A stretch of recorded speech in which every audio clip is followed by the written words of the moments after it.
Hello and welcome to Creating Canon with your hosts AJ Hamilton and Nick Pappas. That's just dandy. Listen, I'm going to say it the way I want to say it now. Yes. How about that? That's okay. I just have given in. Yeah. All right, Nicholas C. Pappas. Thank you. Yeah. Let's get this show on the road, everybody. Wait, you're not going to introduce the other person? Yeah, I'm going to. We have a very special episode today. He's right over there, everybody. Yes, our special episode is sitting right next to me. Oh my God. We have a guest today on this episode of Creating Canon. He is the Joan Rivers of Creating Canon. I would say so. In that you are our most frequent guest. Am I? Oh, I'm sure that'll be pretty constant throughout the whole thing. Okay. so. I'll take that. So, Joan? Do you want to introduce yourself? My name is Sean Kraychek. Sean Krychek. Do you want me to add a middle initial like a jackass? No. It's an A. It is an A. My initials are S-A-K. So you know what I went through when I was in elementary school. Why did you tell them your middle name? It was foolish. That's your doing. I'm so sorry. Yeah.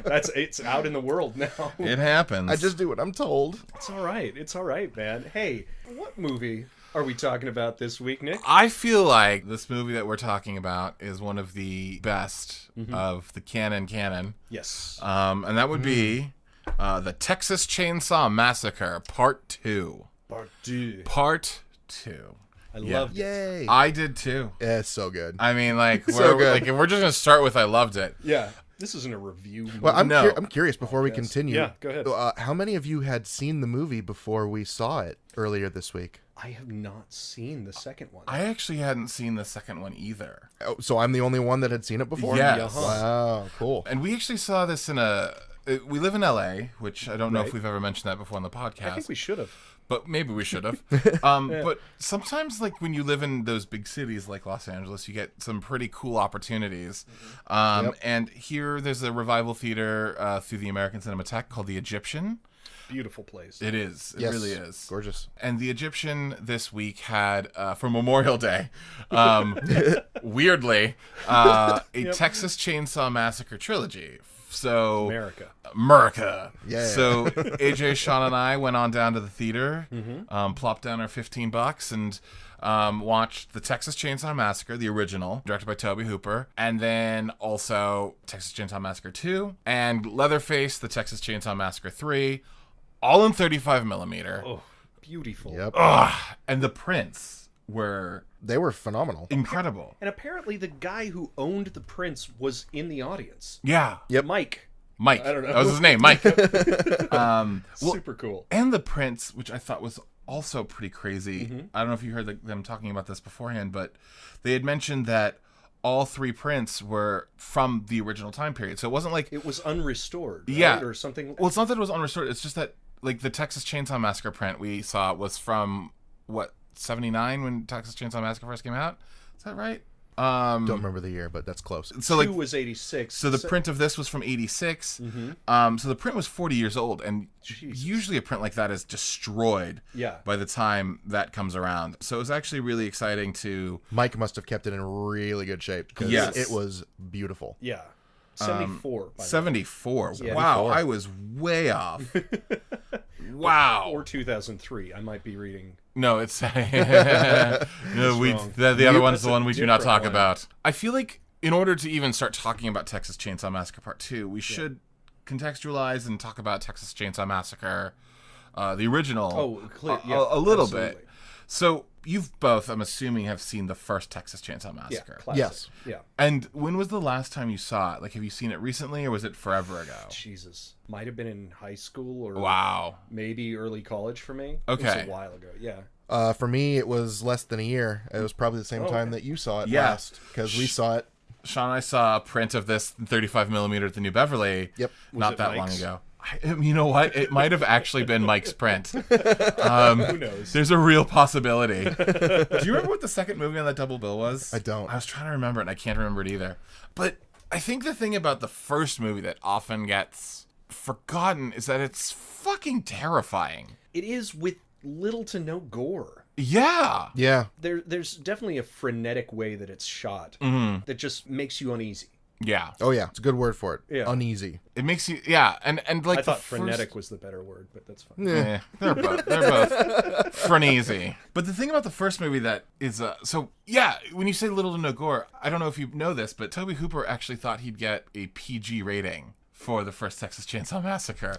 He thought if he didn't put gore in it, that it would be good to go, and it would just be, it would skate by, which is nuts. Just yeah. Just the implication of all of it. Yeah. It's just, I mean, I guess really it conjures up ideas of horror rather than it being horrifying in itself. What do you mean by that?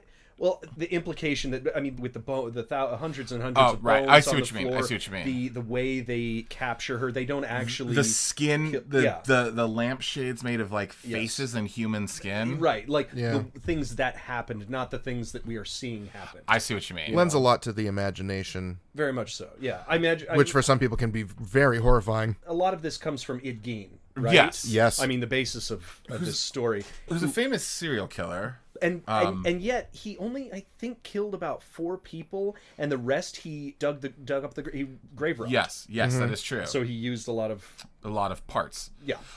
Buffalo Bill in Silence of the Lambs is based on him as well. That's right. Yeah. Which, spooky. Spookerific. But again, a lot of it is implied rather than being out and out horror. Yeah. Oh, also Anthony Perkins in Psycho.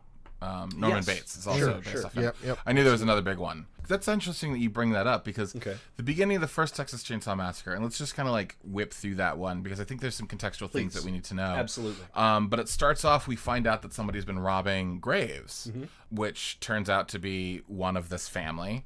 This family of crazed cannibals. There is a brother and a sister who are going to visit their grandfather's house. When they get to the grandfather's house, they start exploring the area. They need gas. They can't find gas. Right. And they go off and, like, one by one, they basically find Leatherface and his family's house. They go into the house, and it's only after they enter the house does Leatherface then kill them one by one. Right.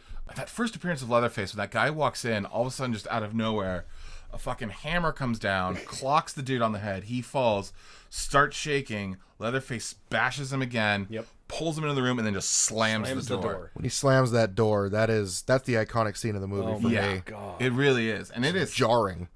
Horrifying. Like, and it goes from like 0 to 60 in like 3 seconds. Like it's a real, I mean, I hate to use the word boring, but there's a lot of like character development. It takes a lot of time to get there. But once they're there, the hitchhiker definitely kicks off the creepy factor. And the beginning of the whole movie with the taking of the pictures. The flashes on the dead bodies. And then the body being displayed in the on the cross on a graveyard. You're right. Up until Leatherface, it does drag. Yeah, and it's mounting tension. And it does it really, really well. Yeah. But it takes its time. But then once it gets there, I think the rest of the movie is only like 35 to 40 minutes long, and everyone dies. Well, not the lady. That's true, not the lady. Yeah. And the brother and the sister. It's also important to know that one's name is Franklin. And he's in a wheelchair. And he's the last one with the flashlight.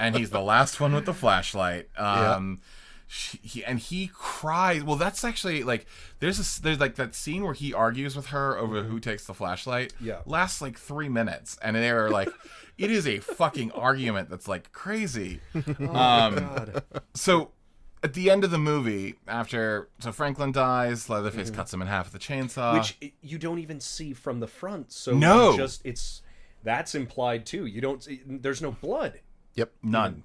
Fascinating. And then at the end of the movie, the hitchhiker gets hit by a truck, chasing the last girl out. We are introducing that last final moments to Grandpa, who looks to be 473 years old. And they try to get Grandpa to kill her with a hammer, but he can't even hold up the hammer. Right. In the scene that is both fucking terrifying and hysterical. That was...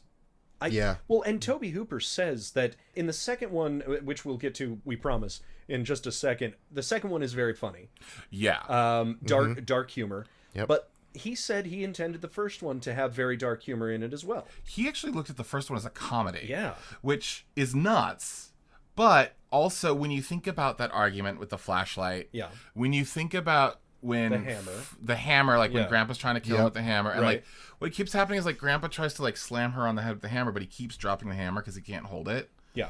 Then there's also the moment where Franklin is first when they get to the house and he's like me, and he's doing like all those weird voices while eating a piece of sausage we know is human flesh. Yeah. And then there's also I think this is like the funniest scene in like any movie I've seen in a really long time. What's that? Because it just sort of happens like in the background almost, and that's when they go to get gas and they're talking to the old guy who's the proprietor of the gas shop. Turns out to be Dayton. Who turns out to be Dayton, the father of the clan of the clan of cannibals.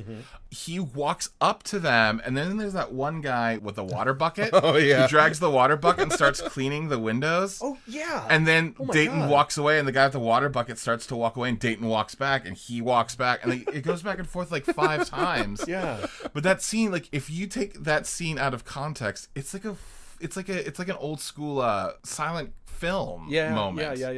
Yeah. I don't know what his intention was with a sense of comedy, but it was there. It was definitely there. It was just obviously in the wrong context, because I don't think anybody was expecting that humor, so it just came off as odd. Well, maybe. I don't know. Yeah. But I think Tobe Hooper would argue, and this is the crazy part, it is funny. Like, a family of cannibals in and of itself is funny. And I think you would also argue too, because Leatherface in that movie only kills when people go into his house. So, and he's sort of presented as like a big dumb baby who has some mental deficiencies. Of course. He doesn't realize what he's doing is bad. It's just that he's afraid because people have entered his house. And through a really weird specific lens, I'm not arguing that it's necessarily funny, but I think I could see how, if you're the filmmaker, you would think you're making a comedy, but then it just turns out to be the most fucking terrifying movie ever made. Well, and the 70s were a weird time to be making movies. That's true. Yeah. It's a weird tone. Yeah. Of the whole decade, honestly, in most movies made then. I also wonder if it's partially the tone of the set, because I know I swear to God we'll get to Texas Chainsaw Massacre 2 in a second, but there are stories that are notorious about how most of the cast, but especially Gunnar Hansen, wanted to, not metaphorically but literally, murder Tobe Hooper, and they had to like stop him from actually killing Tobe Hooper at times. Wow. Well, there was no money, so everybody stank. Neat. They couldn't wash the clothing. They were shooting in Texas in like 110 degree summer. That house was like not air conditioned, made of metal. They had all of the animal parts that you see in that movie. Yeah, were real. Is just real flesh rotting. Makes sense. And they were filming for like 16 hours a day or more, trying to get the whole thing done. So people were just like on edge. Yeah. Sounds like the best filming conditions. Yeah, right? The conditions are terrible. Which is actually why the only person who... maybe this is the transition. Perfect. Who shows up in Texas Chainsaw Massacre 2, who was in the first one, is Dayton, right? Is Jim Sydow, who plays Drayton. I'm sorry. Yeah, Drayton Sawyer. Yeah. Which we don't know that. I think in the first one they're just known as Leatherface, the cook or the proprietor, and the hitchhiker. The family. Right. Those are the only 3 of the family we know. And we didn't get Grandpa. And Grandpa, of course. So I guess this leads us to Texas Chainsaw Massacre 2. Right. Which, the plot, to throw out the plot of that one, and the movie phone voice is... oh yeah, here we go. Everyone's favorite cannibals are back! And this time they are stalking a radio DJ named Stretch, who is... I can't read my own writing. That's all right. That's fine. Who has been playing a tape of a murder... God damn it. Long story short, at the request of... hold on. Sean, you want to take this? Of a vengeful Texas Marshal. She is playing a tape live on air. So they start stalking her. Oh, God. And yada, yada, yada. And yada, yada, yada. The end. Yes. All right. Hey, we made it. That's the end of the podcast, folks. That was Texas Chainsaw Massacre 2. Quality. Yeah. Quality stuff. And to set the tone, like, Well, people hated Texas Chainsaw Massacre when it first came out. Mm-hmm. And then it became like it's a classic. Cult classic, right. And people hated Texas Chainsaw Massacre Part 2 when it came out. I wonder if the same people hated it or if the fans of the first one hated it. That's a good question. Is that right? That's a good question. Fans of the first one hated it. Because it was so inconsistent with... The tone. The tone was so different. Yeah. So I love this Roger Ebert quote about Texas Chainsaw Massacre 2, where he says, "The movie goes flat out from one end to the other, never spending any time on pacing, on timing, on the anticipation of horror. It doesn't even pause to establish the characters. Dennis Hopper has the most thankless task, playing a man who spends the first half of the movie looking distracted and vague, and the second half screaming during chainsaw duels." That's right. He said chainsaw duels. Yes. Which is, I mean, like, that is 100% what this movie is. Chainsaw duels. Yeah. I mean, like, Roger Ebert's quote encapsulates this movie. And what's amazing is, like, I read that quote and I'm like, great! Yeah. That sounds awesome! It sounds like a fun ride. Non-stop thrill ride with Dennis Hopper with a chainsaw duel? Come on. Yeah. I'm in. I mean, it is odd casting. Yes. Yeah. I mean, this guy, at the time, had already done Easy Rider. Oh, right? yeah. Yes. Already done Blue Velvet, Blue I believe, Velvet, has already been done. Mm-hmm. So has Apocalypse Now. I mean, like, he's an established actor. Yes. But then again, after this, what else did he do, Nick? Oh my God. He did Speed, of course. He did Waterworld. He did Super Mario Brothers. Which he classifies as one of the worst movies. He classified Texas Chainsaw Massacre Part 2 as the worst movie he ever did. And then he did Super Mario Brothers, which, in his opinion, took over the worst movie he ever did. And he's right. Yeah. He's definitely right. I mean, at one point or another. Yeah. He was not right about Texas Chainsaw Massacre. Absolutely not. He was 100% right about Super Mario Brothers. So, I guess let's take us on the journey of this movie. Like, what happens? Sean, talk us through what happens. Okay, so there's a murder that takes place on a road. Which is, they establish as the worst people in the world. Which I loved. Yeah, it's great. They're having like a street race. The two, well, they're not even street racing. They're shooting signs. That's right. That's right. Two yuppies shooting signs who are like coked up on whatever. On coke, probably. Coke, probably. Yeah, coked up on whatever. They got all coked up on Pepsi, and then they were just out there Dr. Peppering it up. A little Royal Crown Cola. And they sprited it right off the bed. Sean, why at the same time that they are doing this, it's like an orgy of asshole, right? I mean, because they're wearing sunglasses. It's at night. Yeah, they're holographic sunglasses with with those eyes, with the fake eyes on it. Oh, the fucking 80s! Shooting signs, and then they call into the radio station. Why? Stretch. They're calling Stretch on the radio. Are they requesting a song? What did they do? Well, I think they're trying to fuck Stretch, right? Is I don't know. I mean, did we get the sense that they were like local boys that were in going Texas, after? Right? Yeah. I don't know. I don't know. Also, why was it called KOKLA? Was it broadcasting to Oklahoma? The radio station? That's a good question. I had the same thought in my head. It's like, wait, where are they? I'm gonna feel the Oklahoma Chainsaw Massacre now? Really dumb in that I didn't think of OKLA as in Oklahoma. I thought it was like OKLA, which again wouldn't make sense. Which does not make sense either. No. But that's Los Angeles, Texas. Okay, Los Angeles. Here's your radio station. Are you happy now? So they call into the radio station and at the same time, like, this is such a confluence of weird shit happening. Well, also what's weird about the confluence of this thing that's happening that I just cannot understand is how they call in and the radio station can't hang up on them. Yeah, why? The radio station, you're the tech guy, has Sean. to have them why? hang up. Can you explain that to me? So back in the day when we had analog telephones, the caller, and this is true not just of radio stations, but this was like true of anyone in the world. If the caller makes a call to someone and they pick up, the person that picks up the phone, if they hang up first and then pick up the phone before the caller hangs up, that caller is still on the line. Like the line was not cut when the person who was being called hung up the phone. That seems incredibly inefficient. That seems normal to me for the 80s. Like that's Oh, I believe that, but that's a weird rule. It's weird to program in there. Now the thing is, like with radio stations, I would believe that they would have multiple lines and they could cut to other lines, but because this was some small rinky-dink station on the top story of a building. See, that just seemed odd to me. I was like, that's a weird situation to be in. But now that you explain that, now the whole rest of the movie makes sense. Absolutely. I have no questions about anything. That was the one thing that Yeah, that was it. That was the only thing that seemed unreal to me. Well, I'm glad that I was here then. Yeah. All right. Shed some light on the telephone. Your unique view of the world.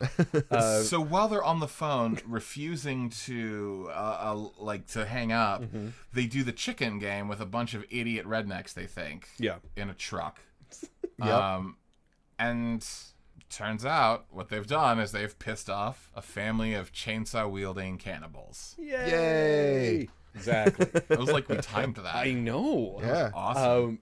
So truck comes down the road after the kids in the car and pulls up alongside them, and you see you don't see Leatherface at that point. It's a corpse. Like it looks like a corpse. It looks like a corpse. But it's wielding a chainsaw, right? And that corpse definitely looked like Doc Brown. To me. I don't know if anybody else felt that, but I was like, oh no! Yuppies! We gotta go back to the massacre. You know what? I lost steam on that. I was really proud of Yuppies. Yeah. And then after that, I had no clue. I appreciated it. And then the corpse sort of falls off. Well, the guy shoots the corpse in the head, and the head kind of falls forward, and you see that it's being held up by Leatherface. Yep. And there was this weird moment where I was watching, I was like, that looks like a bad puppet job. Yeah. And then I was like, oh! It's a good puppet It's job. supposed to be a bad puppet job. A good corpse puppet job. Yeah. Yeah. And all of this, apparently they record all calls. Yes. Coming into but then the radio station. Wipe them each day. I don't know why they would keep them. It's not like it's a security tape. No. But why would they record it? Yeah. Oh, I'm sure it has to do with something like FAA regulations or I see. FCC or FCC. FAA. The flying regulations. Yeah. Jesus Christ. Leatherface kills the guys in the car, uses a chainsaw to chop the car open and chop their heads off. And that was the greatest thing. He didn't realize his head had been chopped off. It was like those scenes in movies where somebody gets cut with the sharpest blade ever, and they're like, "Uh-oh," and then their torso starts falling off. Yes. But this guy didn't realize that part of his head was missing. It was great. It was awesome. It was awesome. Was fun. And then they crashed. Stretch, the DJ, and her engineer, LG, are like, did you hear that? That was weird, but the phone's hung up, so that's good. Mm-hmm. What eventually happens is Dennis Hopper shows up at the crash site. Yep. And it turns out that Dennis Hopper is, dun, dun, dun, dun, the uncle of Franklin, the dude in the wheelchair from the first movie. With the flashlight. And the girl. Mm-hmm. Oh, my God. Oh, my God. This is a family affair. It's a... Hey. Oh. Mm-hmm. And the whole... And all the rest of, the Texas Rangers... Marshals, that's it. Texas Rangers for James Vanderbeek. Anyways. The rest of the Texas Marshals are like, you're crazy, get out of here, you're not supposed to be here, you're a nut job. And he convinces them to put an article in the paper about, this is a thing that's happening. I've been chasing these people around and they're real. Yeah. They put an article in the paper that's like, Texas Marshal is insane. But Stretch reads it and tracks Dennis Hopper down, or Lefty as he's called in the movie, and he asks her to play the tape live on air. Right. To try to rustle up and figure out if she can find out information about these killers that are going around. He's really trying to use it as bait. And I want to talk about something that actually ties into the whole Golan and Globus thing quite well of canon. There is a point where he's in his hotel room and Stretch comes to visit him. Mm-hmm. And it feels like there's 30 minutes missing from the movie. Yes. Yeah. Because he looks like he's on a bender or something, or just had a rough night. We don't get any backstory behind it. It looks like he has a bandage on his hand. That's right. Yeah. And so Where'd that bandage come from? Yeah. So what I mean by this is the whole Go-Go Boy thing of it all is they demanded that it be 90 to 100 minutes long so that they could fit in more showings of it at theaters to make more money. And I swear to you, I think they cut out most of the beginning establishing character development of probably him, but probably other people. Yeah, I'll bet it. I know for a fact they cut out a whole section where the Sawyer clan goes on a murder spree looking for prime meat to help make the chili. Aww. That apparently had some like really awesome Tom Savini. Oh, by the way, Tom Savini is the makeup artist in this movie who... Brilliant. Yeah, like... Love Savini. Incredible. Well, and he said that... Well, he actually calls the grandpa makeup that he did in this movie his favorite thing that he's ever done. Yeah. Well, it's very good. It's good. I mean, it's awesome. better than the first one. Well, yeah. I would say. Less good than the third one. Less good than the third one. No, the third one wasn't even a...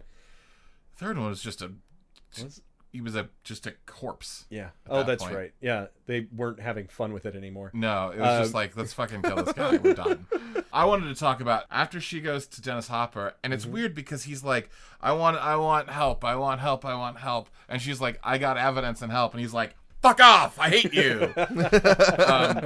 It cuts to, she is covering a chili cook-off. And the winner of the chili cook-off, it turns out, is Dayton the Cook Sawyer, who is like the father of the clan. Yeah. Played by Jim Sydow, who's the only actor. I don't know if we mentioned this already. He's the only actor who returned to the second movie. Yeah.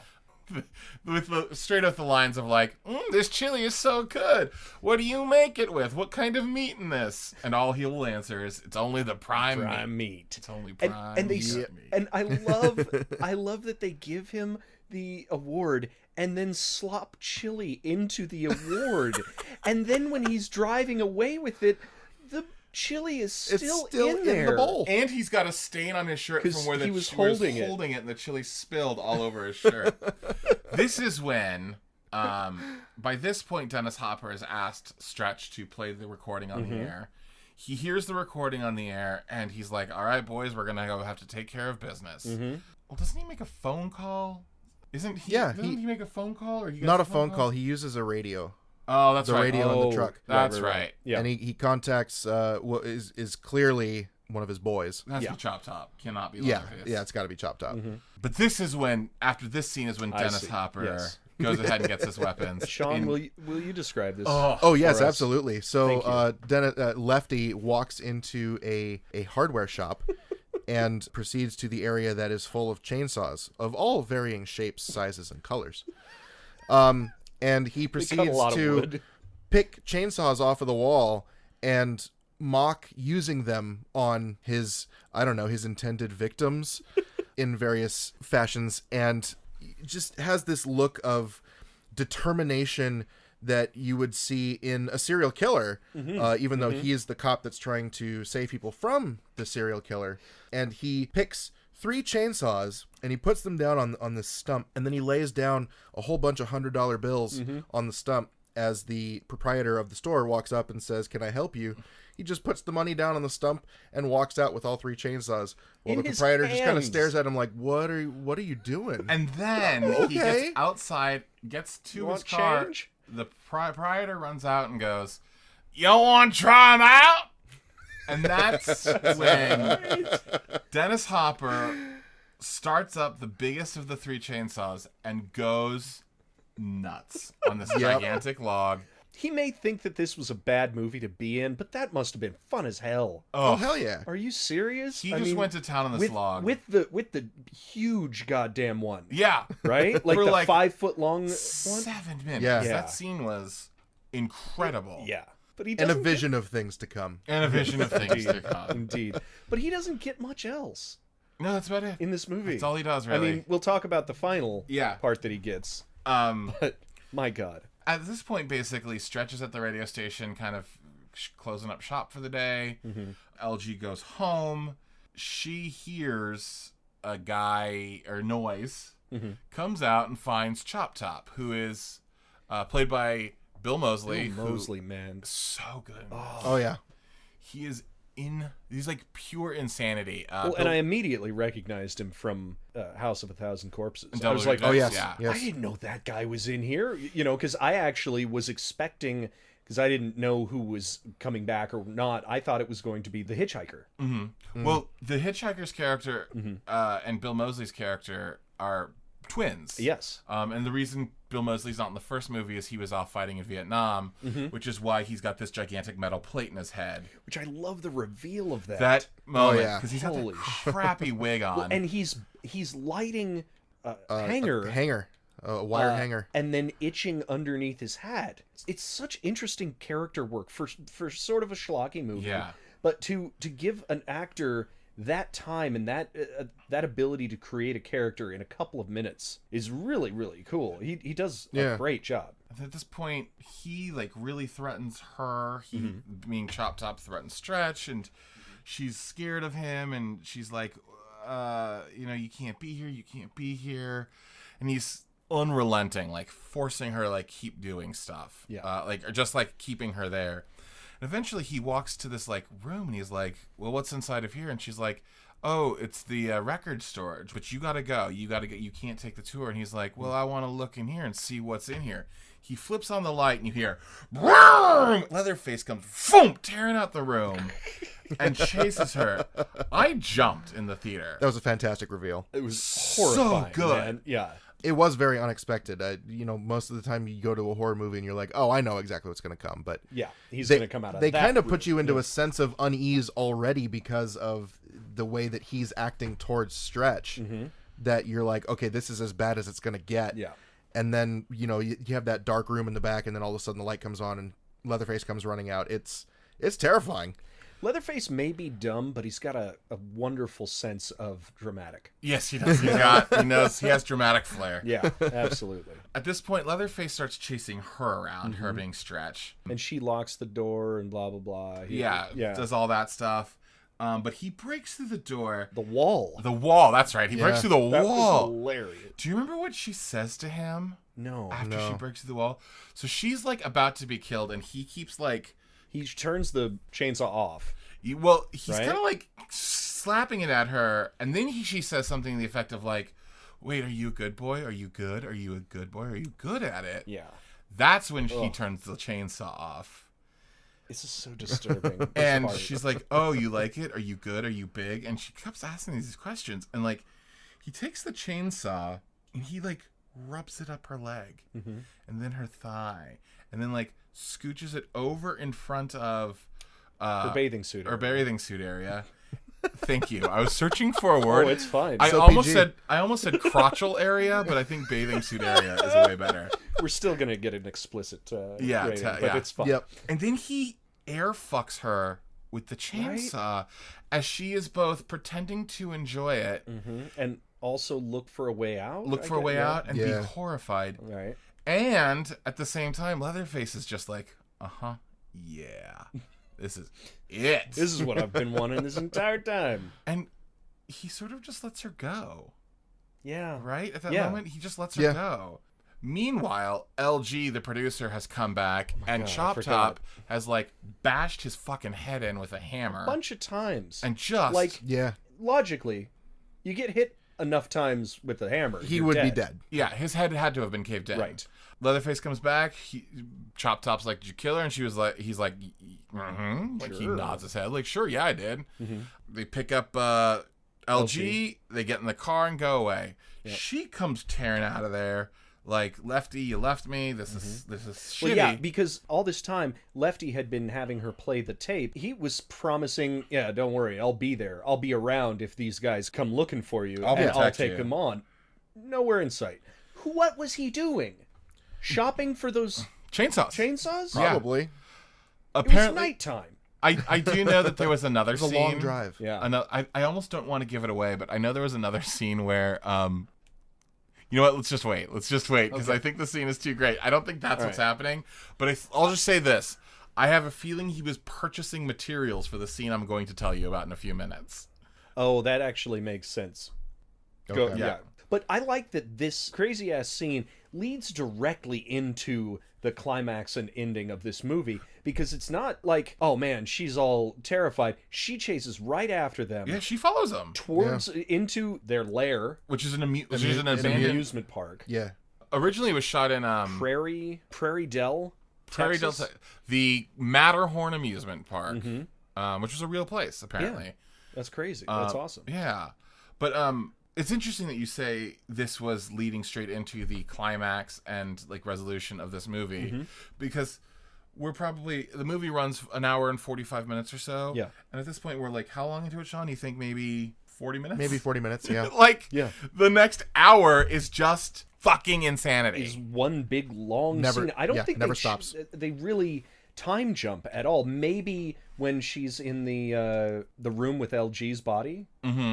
Maybe maybe not even then. That might because she's crawling through pipes and they're doing their own insanity party. Just a great... definite insanity party. Well, we should say, so she follows them, gets out of the car, and then all of a sudden like lights come up on her and she's freaking out, and it turns out that Lefty did show up. Yeah.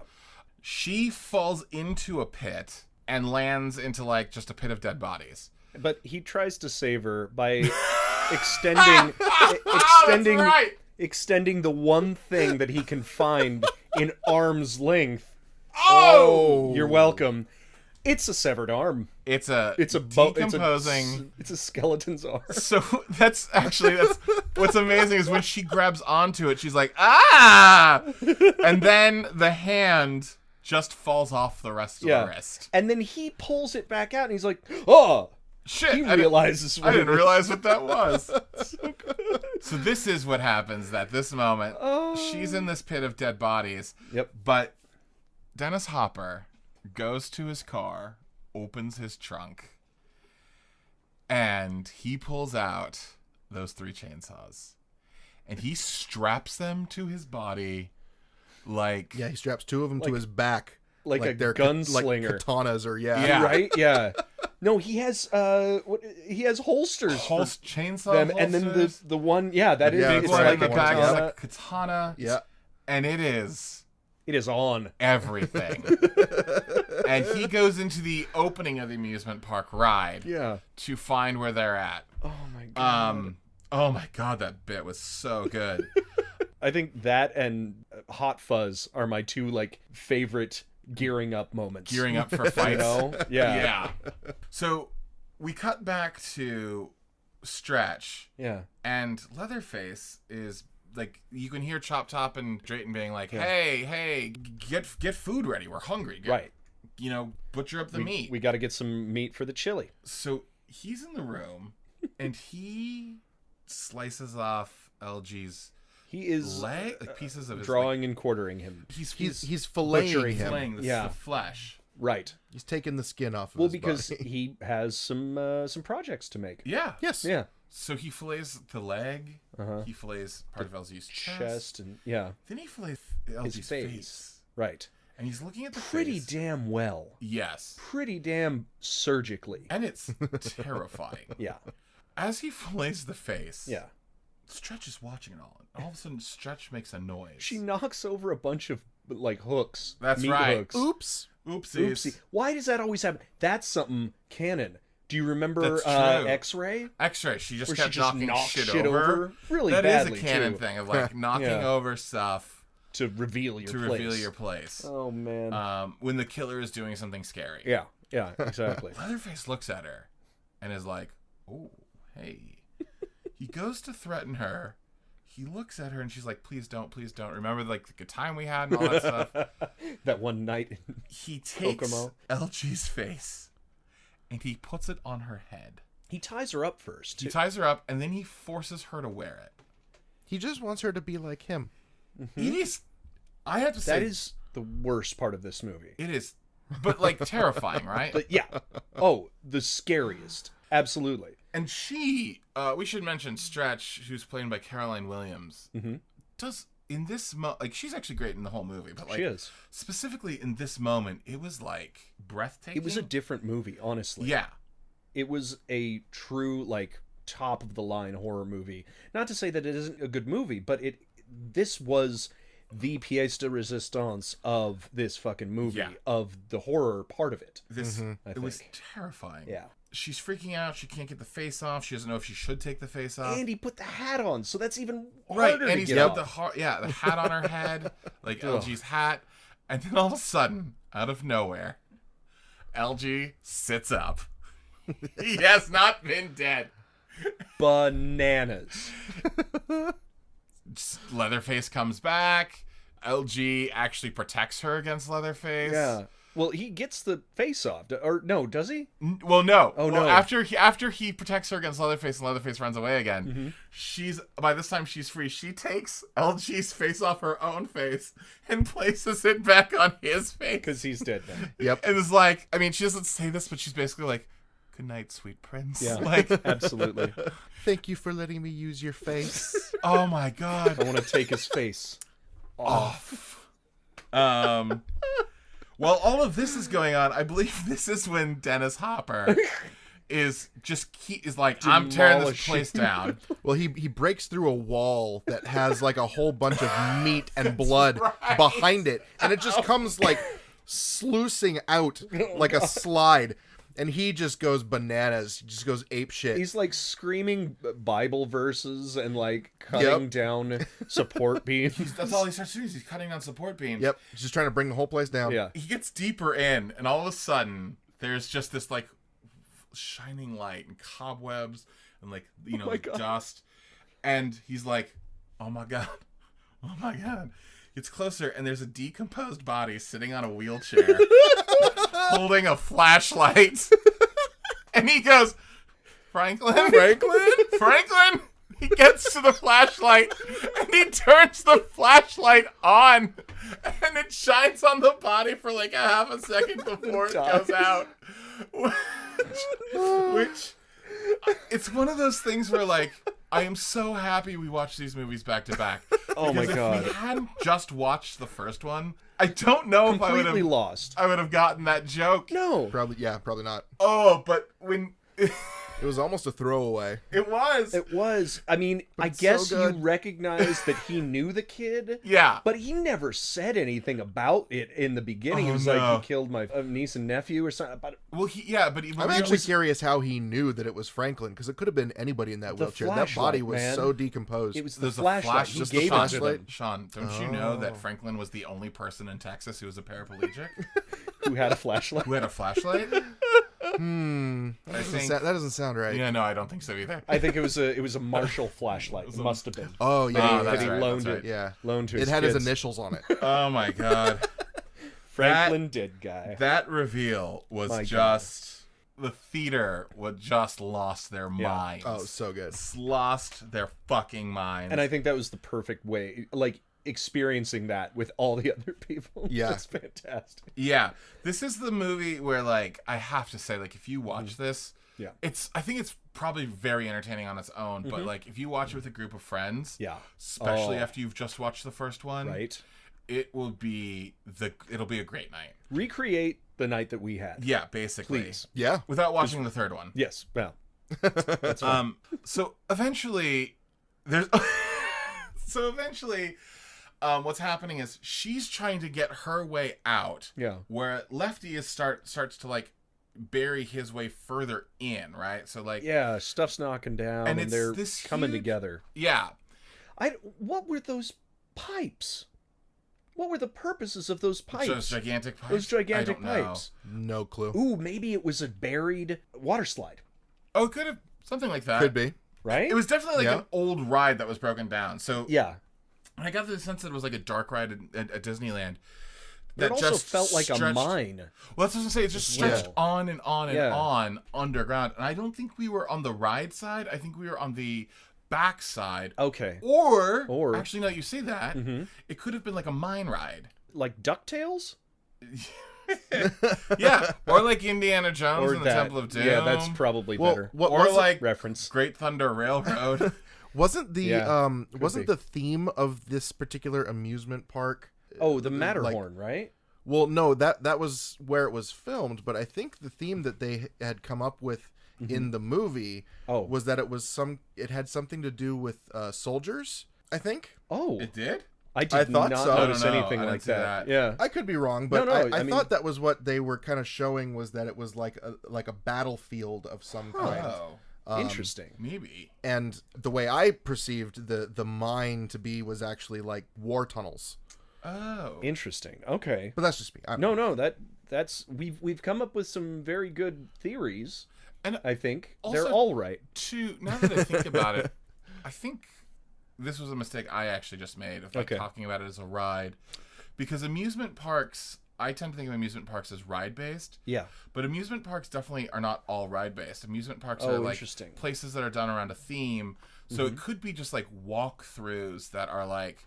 There could be like an abandoned soldier mine underground, like tunnels that people have to tunnel through. Right. That you actually just walk through and explore. Sort of like Tom Sawyer's Island at Disneyland. I was going to say that. I was like, that kind of seemed more prospectors. Yeah. Something whatever it weird is. like that. I don't know. Don't worry about it. It's closed. Yeah. It doesn't exist anymore. But so eventually Dennis Hopper accidentally causes a cave-in where Stretch is just about to get out, but then gets caught.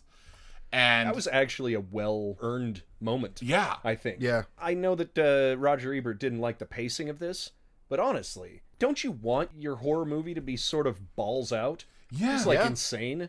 Yeah. I mean, I was happy with almost not being able to rest as much as she was not able to rest. Yeah. Mm-hmm. There was no time to breathe. No, there really wasn't. And the only times that they took time to breathe were the times that were terrifying, if that makes any sense, right? So like the only time it ever actually slowed down was like when she's wearing someone else's face. Yeah. Or she's getting fucked by a chainsaw. Yeah. Which is nuts.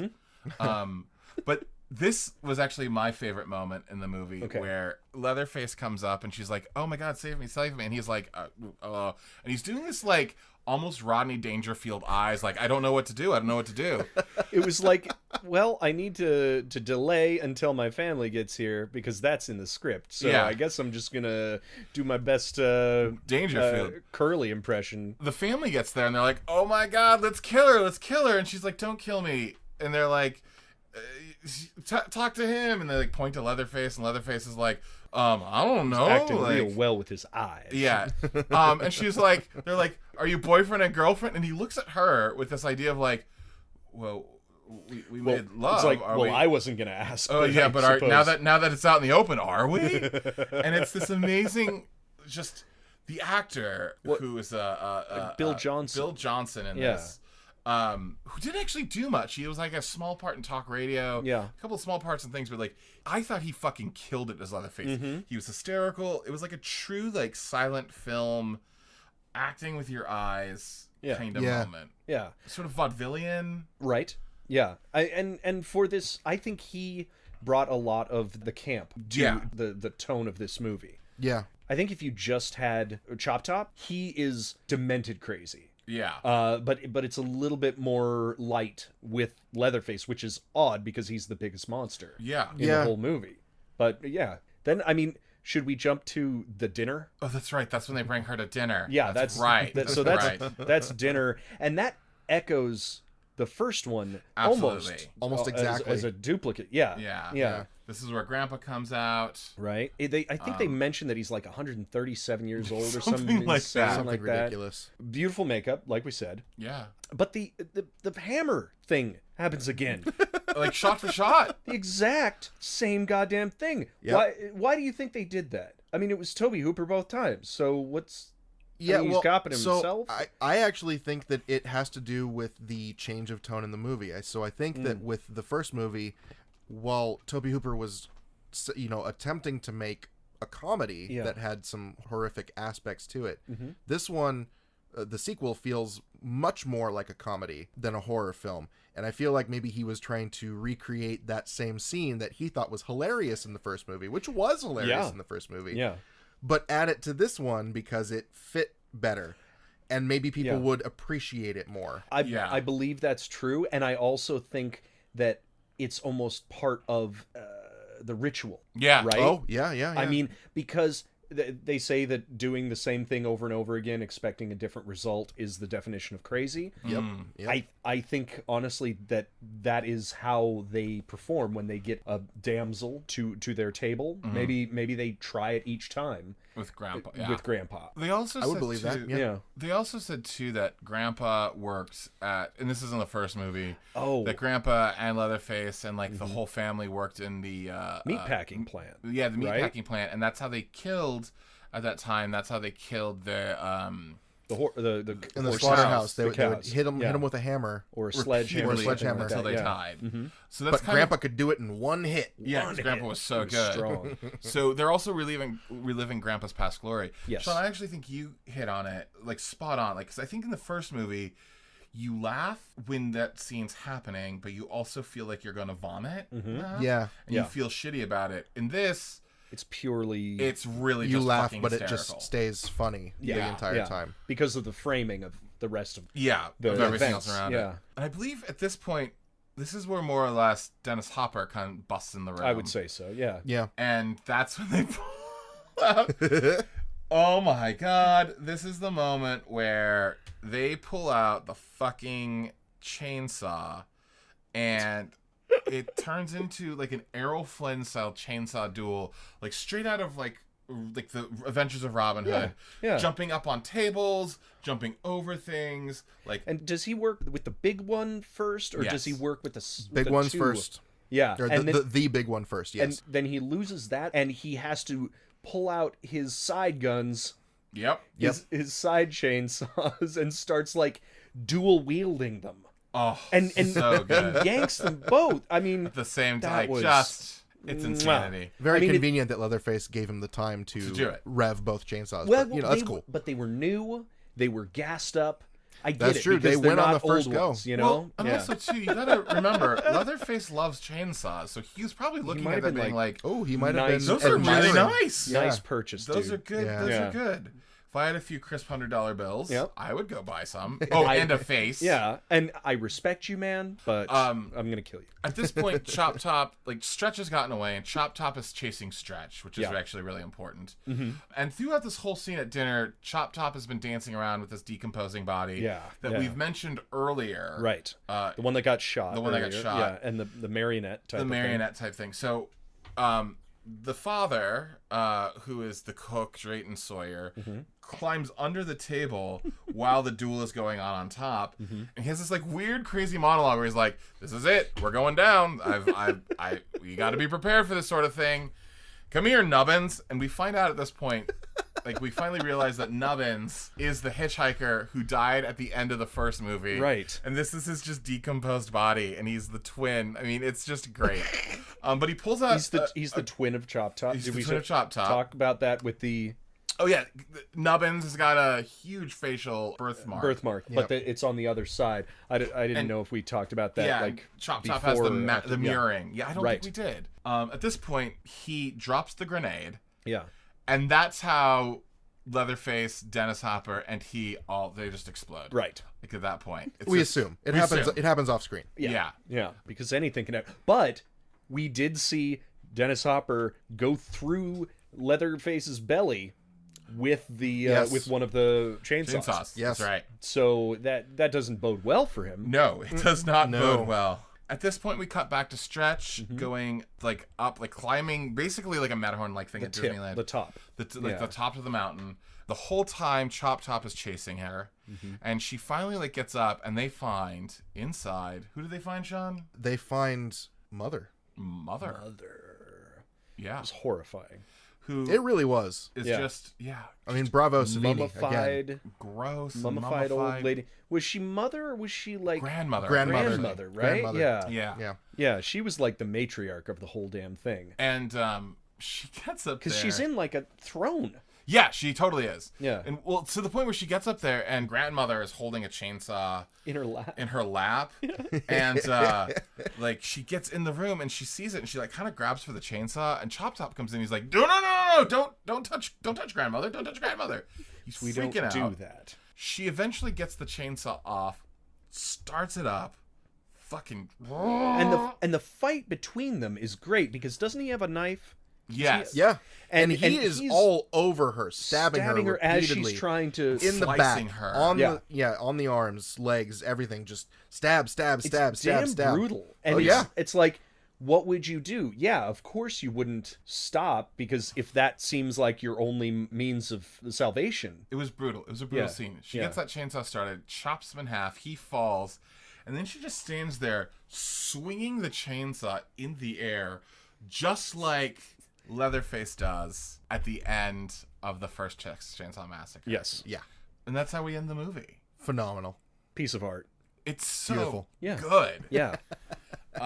If you can't tell, we really did enjoy this movie. Yeah, it's a ride, man. Like, it's definitely not Oscar worthy or anything. But shut your fucking face. I'm sorry. I will. Really I'm going to stop classifying anything. Yeah. So we also saw the third Texas Chainsaw Massacre, which I think we can all agree of, like, it was a movie. Footnote. Yeah, it was fine. It was fine. Like, don't waste your life, but also if you want to watch it, it's an hour and a half movie that feels longer. Yeah. But I have an interesting question, I think. Is like, which movie did you prefer, 1 or 2? That's difficult. Guest, go first. Oh, that's a really good question. I like each movie for different reasons. I would have to say that I think the second movie is more enjoyable to watch. Okay.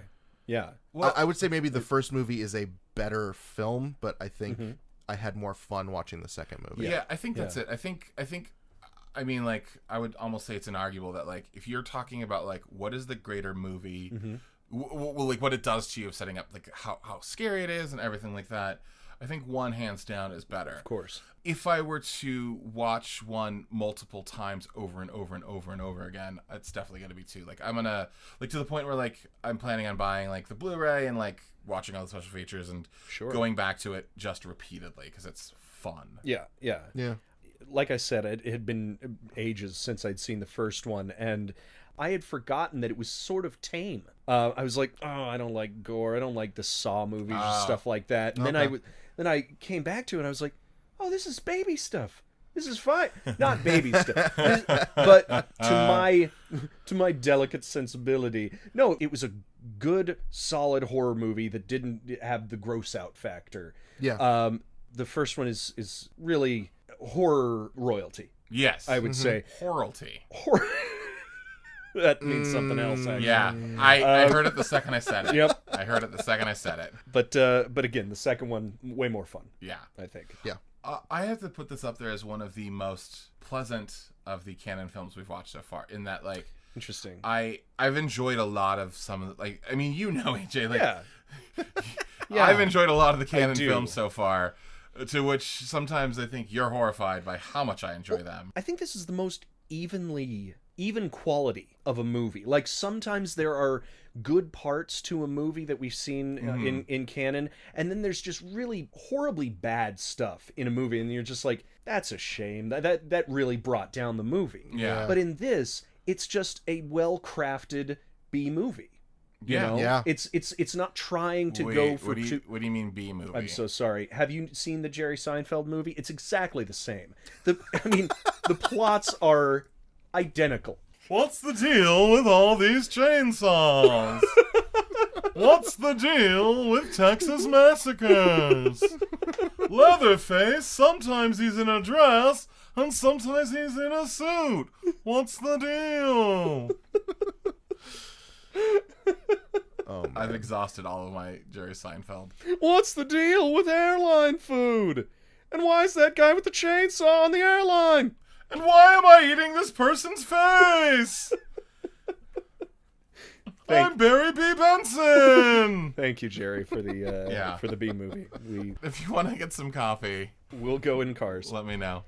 So let's talk about the canon of this movie. Okay. Right? Like what when we turn around and we decide to try to make our canon film, what do we steal from this movie? What do we steal? Everything. Shot for shot remake? Yeah. Shot for shot remake, Sean? Sure, yeah. Yeah, all right, good. We're done. That's remake. It. Podcast over. Good. Done. No, I feel like that, for me, what I'm grasping onto more than anything else is don't be afraid to go as dark with your dark humor as possible. Okay. Yes. And don't be afraid to just let your tone be whatever the fuck it's gonna be. Yeah. And just do it. Just actually do it. Yeah, commit. Commit. Because sometimes I think that's the problem that I was getting at a little bit, is that some of them half measures. Some movies have half measures, and you're just like, Jesus Christ. You just commit to what you are. You know you're not that good of a movie, but let's just be consistent. Totes. You know? I said totes. Totes my goats. Fuck. That's staying in. Yeah. Yeah, I keep thinking about that scene with her and LG where she wears his face. And, like, I don't think anybody but Tobe Hooper, who's trying to be like, no, it was a comedy, you assholes, would go that place. Because, like, even amongst that fear-filled moment, like, when he sits up, it's both hysterical, but also, like, you see his rib cage, you see his inner organs. It really makes you wrestle with what emotions you're having at that point. And that's kind of hard to do. Yeah. You know, that's an achievement in itself. It really is. Yeah. So I think that's just basically, I mean, like, I know that's not a lot, but I feel like that's it. We should ask Sean, you are unique, I think, in that you know... like a little unicorn or a flower. or a snowflake. You're unique in the fact that you do know the difference between the canon films and other films. You know at least you know of canon, and you know what of canon and its ilk. Do you think that this is consistent with what you've seen in other canon movies? Absolutely. Yeah. I think one of the big things with canon movies is they love to. It felt like a lot of them would inject humor, whether it be intentional or unintentional, and whether it be dark or light. Right. They like injecting humor where it almost doesn't feel like it belongs. Like a Marvel movie. Hey! I might cut that out. They might sponsor us. I'm just kidding. And that's what this movie is in a nutshell. Oh, It's yeah. just like, I mean, I would deign to say that it actually is a comedy. Oh yeah, It's a comedy. I agree. With horror elements, which is Very I know much what so. Tobe Hooper was going for with the first one. He definitely nailed it with the second one. Have either of you seen Tucker and Dale versus Evil? Absolutely. Oh, Yeah. This, in some ways, I mean, Tucker and Dale versus Evil is a little more meta. Yes, but of I course. definitely feel like this had that same kind of thing, because I feel like in that movie there were a couple of times that were truly gory, a little bit of scare, like a few scares in there, but it's really flat out funny. And this, I think you're right. Yeah, this is a comedy. That's a good pull. Comedy that Absolutely. is horror. Yeah, and I find it kind of interesting. Caroline mentioned this she was actually at the screening. Oh my God, we that didn't even mention that. Yeah. The woman who played Stretch, the lead of the movie, was in the audience and talked afterwards. Yeah, she did a little Q&A, and it was cool. She gave us some insight into some of the making of the film. Yeah. But one of the things that she had mentioned was that when they were making the film, actually maybe now I don't even remember if it was her or if it was the presenters, the people that were presenting, emceeing the night. One of them said that when Tobe Hooper was making this movie, that he would send the dailies off to G&G, and they would come back and say, "What the hell are you making? Yeah, we don't get this at all." Yeah. And I feel like it's that whole the seriously dark humor that permeated this movie was probably what they were like, we don't get this. What's going on? But I think it was just a little too much humor for them. I think they were maybe... And a different tone of humor. Yeah. Because I don't think the dark humor necessarily translates. I also think that maybe they were thinking of like the first movie, and maybe they didn't get that the first movie was supposed to be probably wanted that comedy. Terror. So we should mention that Tobe Hooper was filming Invaders from Mars. Actually, he was in post-production Invaders from Mars. Okay. While he was working on Texas Chainsaw Massacre 2. Right. So he was basically up all night editing. Yeah. Get like 3-4 hours of sleep, wake up, and then shoot all day. Yeah, he was doing like a 20-hour day. Yeah, he was shooting like 22 hours a day. Caroline also told this amazing story about how she got the part. Oh, I love this. Oh, that's so good. This is one of those things where it's like, you hear this story, an actor tell the story about their audition, and you're like, I want to use that in the future. But you know if you use that in the future, that casting director would be like, you're insane. You're never coming in my office. Right. Like, she used it, and she's the only one who ever gets to use it. Yep. Which was when she heard her name called, she tore down the hallway screaming, slammed the door shut, pushed Tobe Hooper and the writer off their chairs, barricaded the door, sat in the corner, and just was like freaking out, and then started her scene. Holy crap, and man. They were like, you can get up, you have the part now. Yeah. Like, I mean, what else are you gonna do? She was totally committed. Yes. And a good actress. Yes. Yeah. Like for the level of horror movie that she was in, she was really good. Yeah. And they had Dennis Hopper, obviously, but then the other crazy people, they were full into it, so they all knew what movie they were in. Yeah. Yeah. You know, that was a very important aspect of this movie. When you really think about it, this movie only has, 4, 5, 6, 7 people, basically. Basically, yeah. You've got the 3 members of the family and the grandpa. Right. And you've got Dennis Hopper. You've got Stretch. And LG. And LG. And should we mention that LG... Yeah. So, we did say that...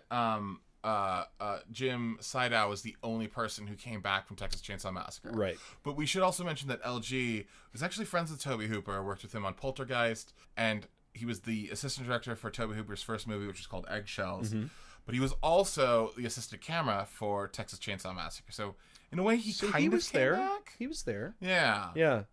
That's very interesting. But... That's it. Those are the only 3 people: Tobe Hooper, Jim Sydow, and Lou Perryman were the 3 who did both. That's pretty cool. But yeah, they sold it. I also think too, if I'm going to throw out some canon stuff, of like, please, if we ever make a sequel to anything, if we make a sequel to our canon film, I think we just don't be afraid to change the tone. Yeah, I think there's too many people who make sequels. I mean, with all of these extended universe movies and stuff like that, everything sort of is very generic, or at least all in that style. And I think that it's a brave change to go from like the handheld 16 millimeter that he was shooting on to obviously you're going to shoot on the most advanced cameras, but you're not doing any of those camera moves. You're not sticking to the color palette or anything like that. Change it up. Yeah, make it a unique movie. Well, I feel like that's the problem. I always go back to, I think of the Hangover movie specifically, where I feel like it's what I call the hangover effect of a sequel, where the first one's successful, and we could argue the merits of the first Hangover movie, but I will say that I laughed, and it was fun. Yeah. But the second movie is basically the exact same movie as the first movie. In Asia. Except, in Asia, and then they took the weird character who was very funny in the first movie that needed to be a secondary character in order to work, and made that person the lead. And I feel like that's what happens with sequel after sequel after sequel. Yeah. Cars 2 actually did almost the exact same thing. Oh, making Mater the lead. Yeah. But this one just didn't do that. It did not rehash the first movie. Right. Other than the only section that was rehashed was the dinner scene with Grandpa. So highly recommended on this one. Absolutely. Yeah, 100%. I think so. Just to reiterate, what becomes canon is not being afraid of tone, and not being afraid of the dark humor, and it could be black as midnight dark comedy, and just fucking go for it. Yes. Hell yeah. Yeah. Hey, I'm really glad we talked about this. I'm really glad we saw all 3 of these movies. Yeah. I don't know if anybody out there has ever been through, a multiple showing event, but definitely the third movie is the more difficult one to get through. Yeah. But in this case, it was just horrible to get through anyway. But no, it's a fun experience to watch multiple movies, multiple iterations of the same sort of thing, or even a themed night or something like that. Yeah. It's just a good.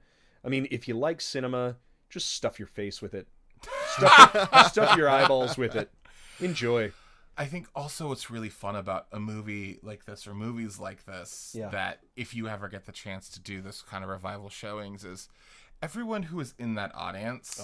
There was nobody there who wasn't either a fan. There was a few people who had never seen the movies, but they were there to totally they were there for the experience, and they knew what they were getting into. So it's interesting with revival flicks where if you go, you're going to see it amongst people who love it. Yes. And then when you see it amongst people who love it, they are going to celebrate it and cheer it in a way that you don't get at your local multiplex. I mean, the first 3 minutes of each movie were rounds of applause for just the words Tobe Hooper up on screen. Yeah. Or Tom Savini. Or anybody who worked on the films. Absolutely. And who were known. People celebrated these people. Absolutely. And I think you also get, because everyone's fans, you don't get people really like being assholes about things like phones. And, everybody kept it off. Yeah. And we had a freaking Leatherface guy there. Yeah, there was a guy with a chainsaw outside. Well, there was also like a little museum of props from the movies. That's right, which was cool too, including this chainsaw from the third movie. Which, as the third movie's not great, that chainsaw's pretty badass. Damn cool. Yeah, that is something. The chainsaw is family. Chainsaw is family. The saw is family. Oh well, Nick, what are we watching next week? Yeah, it's a pretty complicated title, so help the people out. Yeah, so in America, The Lady in Red Kills 7 Times was released in 1976, but the actual movie is called The Red Queen Kills 7 Times, and it was released in Italy in 1972. Got it. And it's actually streaming under the name The Red Queen Kills 7 Times on Amazon Prime. Yeah! So if you got that, check it out before next week. It's another spooky, amazing giallo film. Yeah! And you're gonna love it. Hey, Sean, thank you for joining us. Yeah. Thank you for having me. Yeah, absolutely. You got anything you want to plug? I got nothing. All right. Is there any information you want to put out to the world if people want to get a hold of you? Sure. Instagram, yeah, you guys can reach Twitter me on Facebook, Twitter, or Instagram. I'm MovieMan20XX. Hey, there you go. Yeah. Cool. Nick, what's your handle thing? I am at Nicholas C. Pappas on the Tweeters. Oh, yeah. And I'm the AJ Hamilton on Twitter and Instagram. And you can also follow us on Instagram and Twitter at, what is it? Creating Canon with 2 N's? At Creating Canon with 2 N's. That's right. Man, I'm good at this. Excellent. We never record this late, so we're in trouble. Also, you can email us at creatingcanon with 2 N's at gmail.com. So, with that, I'd like to wish everybody a good night and good canon. Do you want to say it too? Good night and good canon. See, it's fun. Can I say it? No. All right, go ahead. Good night and good Karen.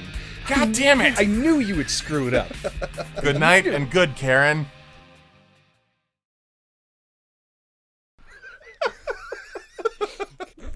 There's someone named Karen right now. Karen is she drove off the road. What? Watch out for the cannibals. Hey, let's keep the puns to a minimum. Okay? Can we agree on that? Otherwise, talk to him about that. Podcast might get punishing. Well, we're canceled, everybody. I'm just trying to remember what I was trying to say. I'm tired. I didn't realize how tired I was. Ginkgo biloba. That's what I was trying to say. Was that memory? Was that? I know it's for memory, asshole. How did I get here? I was. Why Gamora? This is all staying in. I know. Oh dear Lord.